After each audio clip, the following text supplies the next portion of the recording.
Assalamualaikum warahmatullahi wabarakatuh. Selamat pagi semuanya untuk anak-anakku kelas 10 IPS dan 10 bahasa. Hari ini untuk video selanjutnya, Bu Ita di sini akan menerangkan mengenai biaya peluang pada tenaga kerja.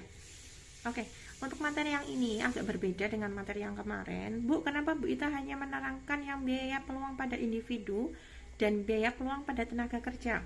Untuk yang perhitungan eksplisit implisit itu materinya tetap harus Bu Ita berikan untuk pengetahuan untuk kalian. Tetapi di sini Bu Ita hanya fokus terhadap biaya peluang pada individu dan juga biaya peluang pada tenaga kerja. Untuk video sebelumnya, Bu Ita sudah menerangkan mengenai biaya peluang pada individu. Untuk video yang ini saya akan menerangkan tentang ini, Nak. Mohon maaf atas keterbatasannya ya. Di sini ada biaya peluang pada tenaga kerja. Dalam suatu produksi, biaya peluang sering muncul pada penggunaan tenaga kerja. Tenaga kerja yang digunakan dalam proses produksi memiliki keterbatasan dalam hal waktu, kesempatan, dan keahlian. Biaya peluang pada tenaga kerja merupakan nilai dari kesempatan kerja untuk memproduksi suatu barang yang harus dikorbankan sebagai akibat memilih kesempatan untuk memproduksi barang lain. Perhatikan tabel berikut, Nak. Nah, silakan kalian, ibaratkan kalian itu seorang produsen, kalian seorang pengusaha. Kamu di sini ada beberapa alternatif pilihan dari titik A, B, C, D, dan E, yaitu berupa jumlah tenaga kerja 0, 1, 2, 3, dan 4. Ada barang X, jumlah tenaga kerja, terus juga ada barang Y. Misalkan di sini, kamu ketika sebagai seorang pengusaha, kamu memilih membuat alternatif yang pertama. Misalkan untuk X, Ibu Ita contohkan dia produksi tempe, untuk Y itu produksi tahunan. Misal kamu membuat usaha tahu tempe, ketika pada titik A, berarti kamu memilih titik A, jumlah tenaga kerja pada X atau tempe adalah 0, sehingga barang yang dihasilkan juga 0. Tetapi ketika kamu jumlah tenaga kerjanya kamu semua yang kamu miliki itu ada 4, kamu alokasikan untuk barang Y atau tahu. Ketika 4 orang itu dalam sekali produksi dia bisa menghasilkan 40 tahu.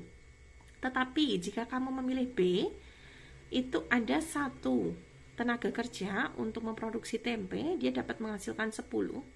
Sedangkan pada jumlah tenaga kerja untuk barang Y, kamu alokasikan 3.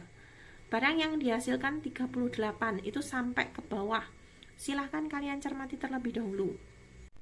Oke, Bu Ita lanjutkan untuk video yang ini tentang biaya peluang pada tenaga kerja. Yang ini ya, Nak ya tadi. Nah, di sini ada titik A, B, C, D, E adalah seperti ini. Seperti yang Bu Ita kemukakan tadi, apabila kalian sebagai seorang pengusaha ketika memilih pilihan pertama, tenaga kerja 0, barang X-nya 0, ketika tenaga kerjanya 4, berarti kamu untuk barang Y-nya kamu bisa menghasilkan 40. Ketika 40 seperti ini dibagi 4 karena tenaga kerjanya 4, sehingga satu orang itu bisa menghasilkan 10.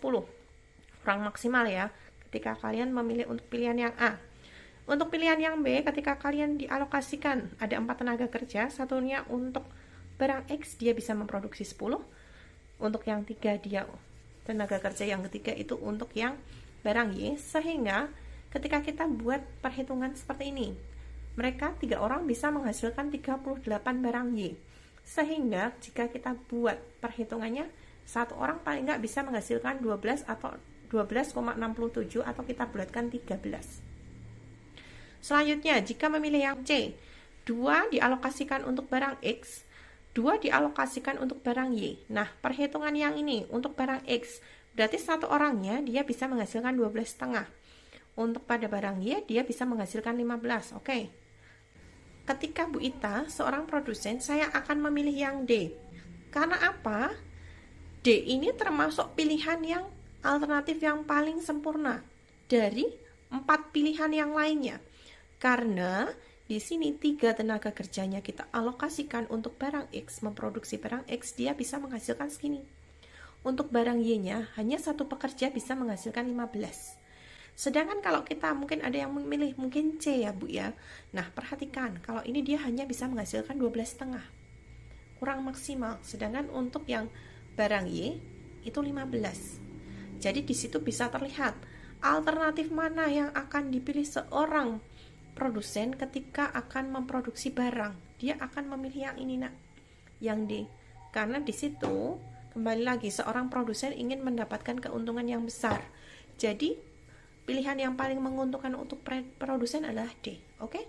Cukup sekian penjelasan dari Bu Ita, semoga bermanfaat. To be continue untuk penjelasan materi tentang ekonomi syariah. Selamat pagi semuanya.